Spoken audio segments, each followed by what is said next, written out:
Päev merel. Päev merel. Ja see, miks me täna nii palju merelugusid räägime, võib-olla merest ka, on see, et on ju merekultuuri aasta. Ole hea, päev merel. Oli imeline suvehommik. Päike paistis kõrgelt ja taevas ei olnud ühtegi pilve. Ma istusin trepil oma vanaisa juures Muhumaal. Kindlasti on see küla saanud nime selle järgi, et ta asub merekaldal. Just siis, kui ma mõtlesin, mida täna teha võiks, jooksis minu juurde tädi Kaia ja hüüdis. Kas sa tahad merele tulla? Muidugi tahtsin ma merele minna. Põnevaid merelugusid rääkis meile vanaisa sageli. Praamiga olen ma sõitnud küll, aga paadisõit on palju põnevam. Suurest rõõmust hüüdsin talle vastu. Muidugi ma tulen.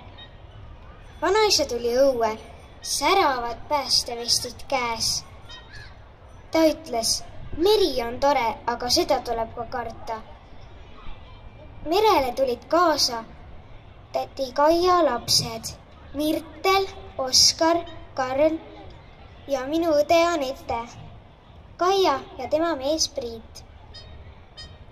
Vanaisa kaasa ei tulnud, ta jäi meid kaldale ootama.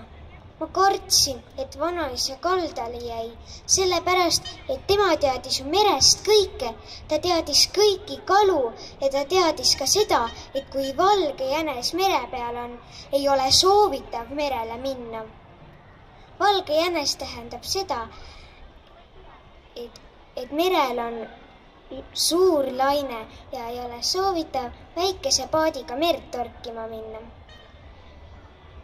Me muudkui sõitsime ja sõitsime, nii et vanaisat ja sadamat ei olnud lõpuks nähagi. Me hüppasime korraks vette ujuma. Mul oli hirm, et äkki mõni kala hammustab. Siis ronisime paati tagasi ja sõitsime vanaisa poole. Kui teda nägime, laulsime talle nii. Seo meite Muhu, seo Muhumaa. Kui sa seda ei usu, siis tule vaatama.